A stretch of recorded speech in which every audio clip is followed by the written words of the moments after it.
Hello दोस्तों, स्वागत है फिर से एक नई वीडियो के साथ। तो शुरू करते हैं प्यारी सी गणित की क्लास को। और क्लास 9 की सोल्व कराने वाले हैं गणित राजीव प्रकाशन की क्लास 9 की बुक राजीव प्रकाशन की हल कराने वाले हैं। और प्रश्नावली कहाँ से सोल्व कराएं? प्रश्नावली 1.1 से बिल्कुल शुरुआत से गणित स्टार्ट हो चुकी है। तो ज़्यादा से ज़्यादा आप लोग क्लास को शेयर कीजिए और पूरी सोल्यूशन इस किताब का मिलेगा। यानी कि राजीव प्रकाशन की मैथ के बुक का क्लास 9 की पूरा सोल्यूशन आप लोगों को यूट्यूब चैनल पर इसी चैनल पर देखने को मिलेगा। तो शुरू करते हैं। क्या करेंगे? सबसे पहले पहला क्वेश्चन दिया है, कंप्यूटर मार्क्स अब स्क्रीन पर क्वेश्चन लगा दिए। यदि आप लोगों के पास किताब है तो किताब निकाल कर बैठ जाइए, और नहीं तो देखिए स्क्रीन पर क्वेश्चन आ चुका है। क्या है हमारा पहला? नीचे दिए गए कथन कथन सत्य है या असत्य, कारण के साथ उत्तर दीजिए। कारण के साथ उत्तर देना है। क्या हमारा पहला पार्ट दिया गया? प्रत्येक पूर्ण संख्या एक प्राकृतिक संख्या होती है। क्या दिया गया? प्रत्येक पूर्ण संख्या एक प्राकृतिक संख्या होती है। क्या होती है? ये क्वेश्चन हो जाएगा असत्य। क्या हो जाएगा? असत्य हो जाएगा। क्योंकि चलिए देखते हैं, कारण भी देखना है। कारण के बताते हैं कारण कैसे पूर्ण संख्या क्या होती है। तो पहले बात ये क्वेश्चन हो जाएगा असत्य। क्या हो जाएगा? असत्य। पहला पार्ट क्या होगा? असत्य। अब इसका कारण सीख लीजिए। पूर्ण संख्या क्या होती है? पूर्ण संख्याएं होती हैं हमारी कितनी होती है? पूर्ण संख्याएं होती हैं 0, 1, 2, 3 और अनंत तक। ये पूर्ण संख्याएं होती हैं। पूर्ण संख्या हमारी 0 से अनंत तक होती है। क्या होती है? 0 से अनंत तक होती है। अब प्राकृतिक संख्याएं क्या होती हैं? प्राकृतिक संख्या देख लीजिए। प्राकृतिक संख्या प्राकृतिक संख्या होती है हमारी 1, 2, 3, यानी कि इनफाइनाइट तक होती है। तो क्या क्वेश्चन में बोला प्रत्येक पूर्ण संख्या क्या प्राकृतिक संख्या होती है? इसीलिए असत्य है। क्योंकि देखो प्राकृतिक संख्याएं हमारी 1 से स्टार्ट होती हैं और पूर्ण संख्या 0 से स्टार्ट होती है। क्योंकि इसमें 0 नहीं होती, इसीलिए क्या हो गया? ये असत्य हो गया। चलिए दूसरे पार्ट पर देखते हैं। दूसरा पार्ट में क्या दिया? प्रत्येक पूर्णांक क्या है? प्रत्येक पूर्णांक एक अपरिमेय संख्या होती है। होती है। क्या होती है? होती है। ये क्या हो जाएगा? ये सत्य है। क्या है? सत्य है। ये क्या है? ये सत्य है। अब चलिए कारण देख लेते हैं। कारण क्या कारण है? ये सत्य है। तो देखेंगे पूर्णांक संख्याएं क्या होती है हमारी? पूर्णांक संख्याएं क्या होती है? पूर्णांक संख्याएं क्या होती हैं? -1, -2, -3, -4 अनंत तक होती हैं। और क्या होती हैं पूर्णांक संख्याएं? 1, 2, 3, यानी कि 0, 1, 2, 3, 4 और ये भी इनफाइनाइट। ये हमारी पूर्णांक संख्याएं होती हैं। पूर्णांक। अब परिमेय संख्या क्या होती है ये भी जान लीजिए। परिमेय कारण परिमेय संख्या क्या होती है? परिमेय संख्या को हम P/Q के रूप में लिख सकते हैं। लिख सकते हैं। जैसे क्या लिखेंगे? 0.1, 0.2, 0.3। तो क्या करेंगे? प्राकृतिक संख्याएं इसलिए होती है लिख सकते हैं क्योंकि -2/1 लिख सकते हैं, -3/1 लिख सकते हैं कि नहीं? इसीलिए हमारी ये क्वेश्चन सत्य हो जाएगा। चलिए थर्ड पार्ट क्या दिया? प्रत्येक परिमेय संख्या एक पूर्णांक संख्या होती है। तो क्या होती है? नहीं होती है। क्या करेंगे? प्रत्येक परिमेय संख्या एक पूर्णांक संख्या होती है? नहीं होती है। क्या क्वेश्चन हो जाएगा? असत्य हो जाएगा। क्या हो जाएगा? ये क्वेश्चन असत्य हो जाएगा। असत्य हो जाएगा। क्या हो जाएगा? ये क्वेश्चन असत्य हो जाएगा। चलिए देखते हैं असत्य हो जाएगा कैसे। असत्य अभी हमने बताया, इसका कारण देखते हैं। कारण क्या है? कारण क्या है? ये असत्य है। तो परिमेय संख्या क्या होती है? अभी हमने जस्ट बताया परिमेय संख्या को P/Q के रूप में लिख सकते हैं। जैसे 0.1, 0.2, 0.3 ये हम लिख सकते हैं P/Q के रूप में। अब पूर्णांक संख्याएं क्या होती हैं? अभी जस्ट बताया पूर्णांक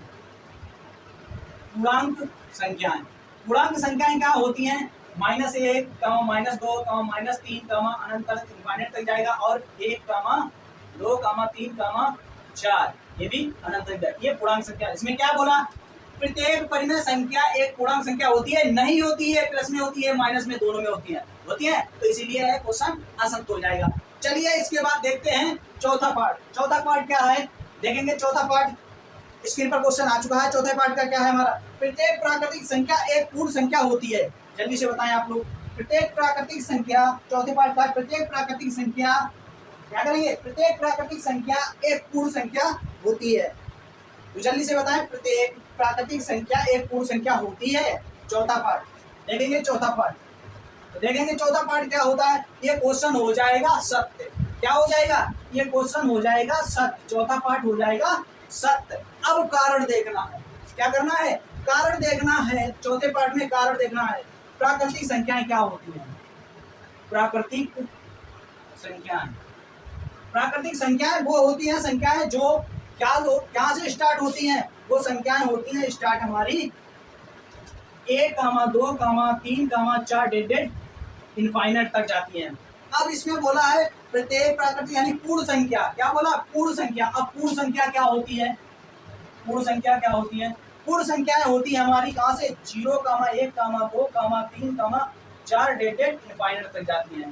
तो ये इसीलिए क्वेश्चन क्या होता है, क्या पूछा गया इस क्वेश्चन में, प्रत्येक, चौथे पार्ट में क्या पूछा, प्रत्येक प्राकृतिक संख्या एक पूर्ण संख्या होती है। देखो प्रत्येक प्राकृतिक संख्या पूर्ण संख्या होती है, हाँ होती है। देखो 1, 2, 3, 4, 5 और 1, 2, 3, 4, 5, 6 होती हैं, इसीलिए क्वेश्चन क्या हो गया, ये सत्य हो गया। चलिए पांचवें पार्ट पर चलते हैं। पांचवा पार्ट क्या दिया गया देखेंगे, पांचवा पार्ट दिया गया, देखेंगे पांचवा पार्ट दिया गया, प्रत्येक पूर्णांक एक पूर्ण संख्या होती है। क्या, प्रत्येक पूर्णांक एक पूर्ण संख्या होती है, प्रत्येक पूर्णांक एक पूर्ण संख्या होती है। तो क्या है क्वेश्चन, असत्य है। क्या करें, पांचवें का असत्य, असत्य। अब देखते हैं कारण, क्या देखेंगे, कारण भी देख लेते हैं।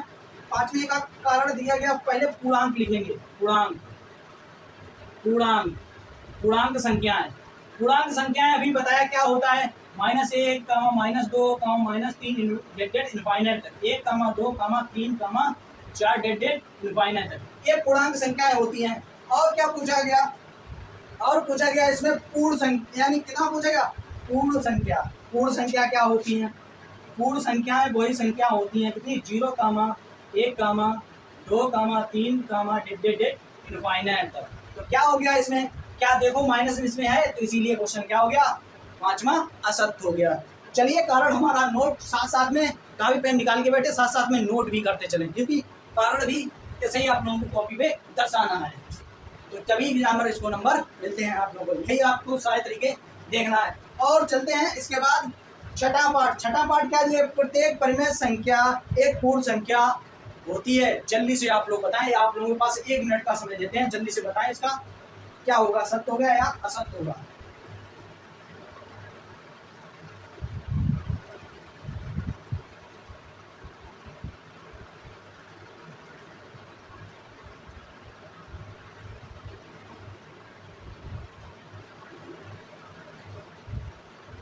इतना समय काफी। छठा पार्ट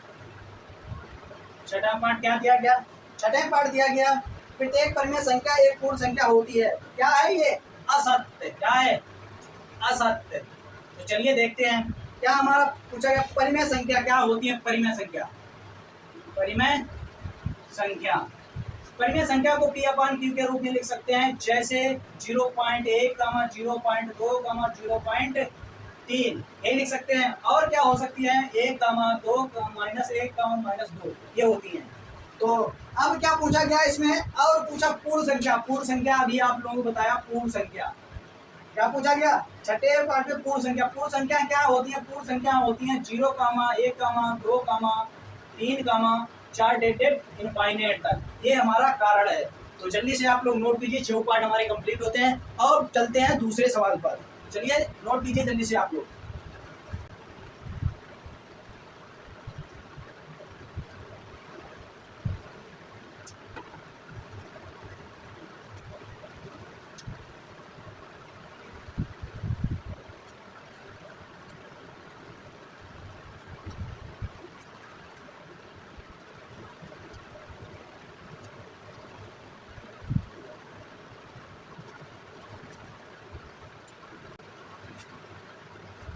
चलिए देखते हैं दूसरा सवाल क्या दिया गया, देखेंगे स्क्रीन पर आ चुका है दूसरा सवाल।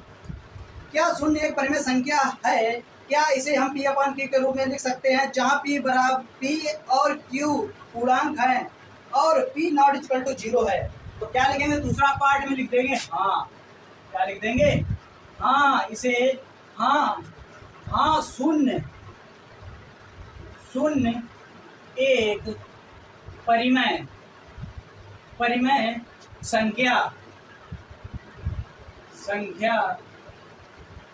है। इसे हम P अपॉन Q के रूप में लिख सकते हैं। क्या करें, इसे हम P अपॉन Q के रूप में लिख सकते हैं। जैसे देखेंगे कैसे लिख सकते हैं।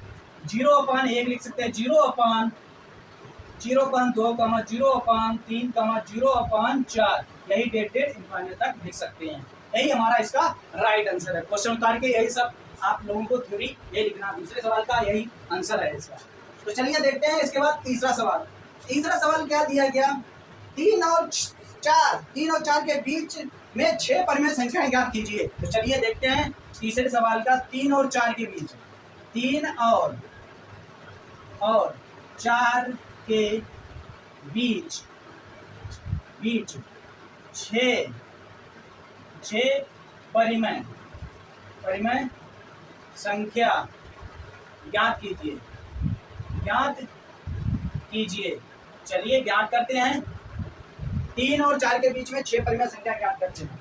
तो चलिए देखें 3 और 4 के बीच में 6 परिमेय संख्या ज्ञात करते हैं। तो क्या करेंगे, ध्यान से देखेंगे। परिमेय संख्याओं में जब भी विषम हो तो हमें हर का समान बनाना होता है। तो चलिए देखते हैं 3 और 4, इसमें क्या करेंगे, 6 परिमेय संख्या ज्ञात करने के लिए हम 7/7 यानी अंश और हमें 7 का मल्टीप्लाई कर देंगे। तो यहाँ पर क्या हो जाएगा, 7 × 21/7 और 7 × 28/7, यही हमारी 6 परिमेय संख्या होगी। अब गुणा करते हैं। यहाँ पर 21/7 दिया गया, तो अगली बार क्या करेंगे, 22 आंसर लिखेंगे 22/7, 23/7, 24/7, 25/7, 26/7 और 27/7, यही हमारी 6 परिमेय संख्याएं ज्ञात हो चुकी हैं। तो नोट कीजिए जल्दी से आप लोग।